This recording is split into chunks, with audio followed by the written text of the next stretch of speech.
Hi, I'm Sunny Hong, the director of the Global Diaspora Unit SIL that works with people who have moved from their homelands and find themselves needing to learn English. You've heard about English with Newcomers and would like to know if this program is a good option for your situation. Join us to learn more. Hello, Sunny. Thanks for taking some time to talk about this. I read the English with Newcomers guide and I looked at the first few lesson plans, and I have some questions. Great! Reading the guide and looking at the lesson plans is a good way to evaluate whether this is a good fit. Well, first, I'd just like to know more about who made these lessons and why.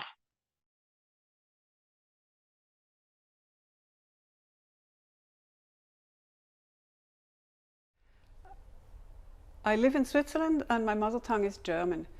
I've been involved in language learning of some sort for many years, initially to help cross-cultural workers to learn how to learn the language of their host country.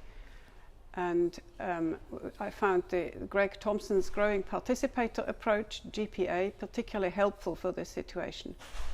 And as you know, in 2015, the war broke out in Syria, and hundreds of thousands of Syrians came into Western Europe, and if they were going to have any hope of integrating, they needed to learn the language of their host country.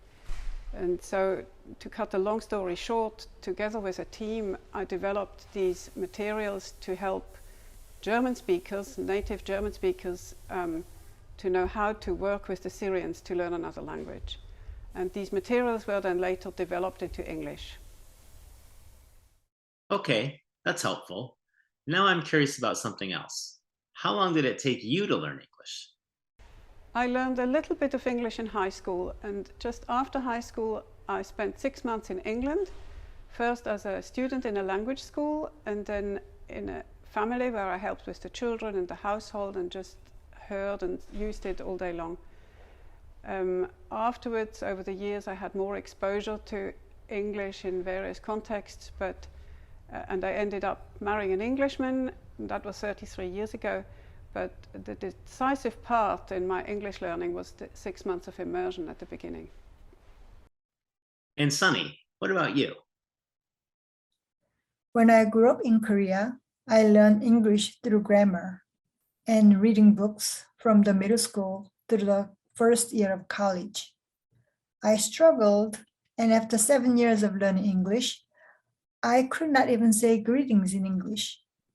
I always thought that I didn't have a gift for learning languages.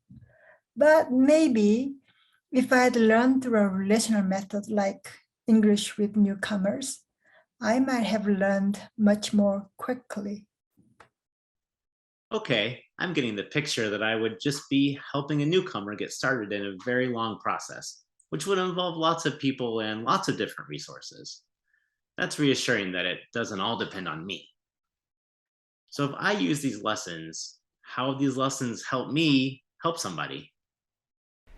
Well, the lessons are structured so that each game is built on the previous game, and they listen, they respond, and as they learn more and more English, they understand more and they learn to respond verbally, and you're guided with the lessons from one step to the next.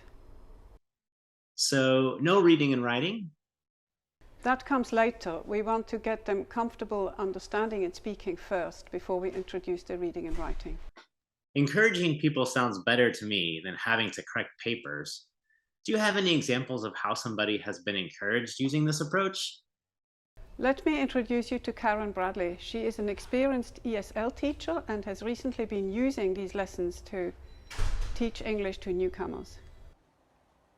Hi, I'd like to tell you about Rita, an older lady in our class who worked at Renew, the nonprofit where I volunteered. She had been in the U.S. for nearly 8 years, but was still very hesitant to use the English she heard around her every day. She decided to come to our English class and give it a try. The other volunteers and I used a traditional textbook approach for teaching. We used fill-in-the-blank worksheets and some other activities that involved reading and writing.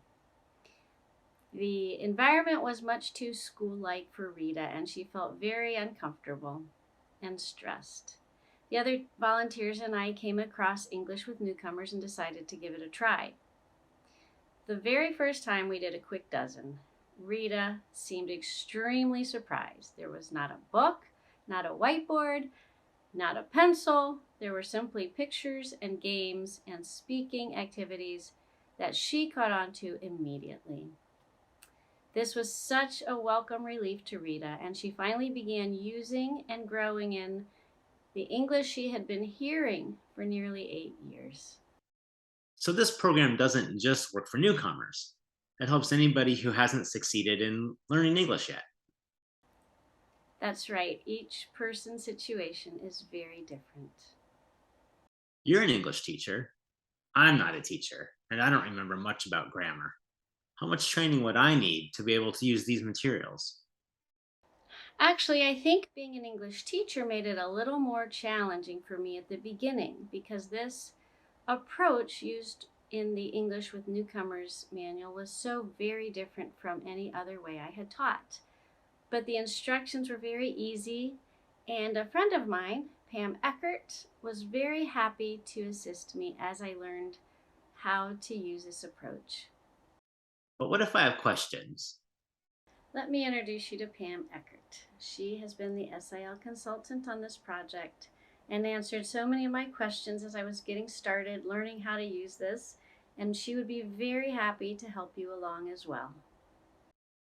Hi, Pam. I have more questions right now, and I'm sure I'll have more after I get started. Let's start with the questions you have now, and then I'll tell you how to get more questions answered later. I have a neighbor who has been here for several years. She always gets one of her children to translate for her. Maybe my wife could help her. Does English with newcomers only work in a classroom setting? These lessons work very well in a home setting and allow small children to be in the same room while their parents are learning. Oh, that would be really helpful. And you could get the older children to see how you play the games, and then they could review with their mom between lessons. But they still have an accent. Don't they have to be taught by native speakers?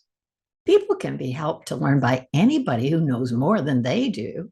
Remember, the focus of the activities is on understanding and being understood. And of course, she wants to be able to understand her children when they speak English. The more confident she becomes with understanding and being understood, the more she will be able to interact with native speakers. Okay, thanks for that explanation. That really helps. You mentioned the quick dozen. I read the instructions for a quick dozen, but is there any way I could see someone doing one? Yes, Greg and Angela Thompson have created 43 free videos on a Vimeo website demonstrating the different types of games they use in their free plans for growing participation in any language. The video where Greg explains how the quick dozen works and Angela demonstrates the process with 2 English learners should help you. Follow the links on our website. So, how are their free materials different from yours? The Thompson's materials are for language learners to adapt and use for learning any language, even a language that does not have a written form. English with Newcomers is for English speakers who want to help newcomers feel at home in their new community. It is inspired by the Thompsons and uses the same types of games, but is more focused on the immediate needs of the newcomers. I think I'll just stick with English. My church has been talking about starting an English class on Wednesday nights. We have children's activities that night, so parents won't need a babysitter. But I read that you recommend meeting at least 3 times a week. Yes, it's really hard to make progress when meeting only once a week. For the brain to strengthen the neural connections for a new language, it takes lots and lots of opportunities to hear and understand the words in lots of different sentences. Catherine talks about scheduling different volunteers on 3 different days in her guide, but another option is to invite neighbors or family members who know some English to attend the weekly lessons. They could observe how to do the different types of games and then try to follow the lesson plans to help the learner at home between sessions. And you already said that it is okay to practice with people who don't speak perfectly? Yes, they would be supplements to the native speaking nurturers at your church. Getting familiar with more than one accent is all a part of growing participation. You use that word nurturer. I understand why you don't want to use teacher. You say that in lots of cultures, teachers focus on reading and writing and memorization and doing perfect work. And your approach is about helping people understand and be understood without needing to be perfect, which I really have to call myself a nurturer could sound a little weird. You don't ever have to use that word, but do try to avoid saying you're teaching English. You're helping people learn and grow in participation in their new neighborhood using English. We use the word nurturer in our lesson plans to remind you that your role is as an encourager of growth. If you want to understand more about why Thompson chose that word, follow the link on our website. That's a relief that it's just a reminder and I don't have to call people nurturers. And I can see that there's not much point in starting a program that only meets once a week if people can't really learn that way. But what if the family members do it wrong? Wrong? Do you mean if they make the learner feel ashamed or unintelligent? It really is important that people who help the learner understand that they must make the activities enjoyable and stop when the learner needs to stop. Otherwise, creatively adapting the instructions in order to accommodate the learner's wants and needs is not doing it wrong, it's doing it differently. It takes a long time and lots of help to adjust to a new world. I'm sure I'm going to have a lot more questions. I saw that I can follow links to get answers. What if I still have questions? Our website has a frequently asked questions page, which we're adding to as needed. And my email address is on the website where you can ask me additional questions. There's also an English with Newcomers Facebook page where nurturers can learn from one another.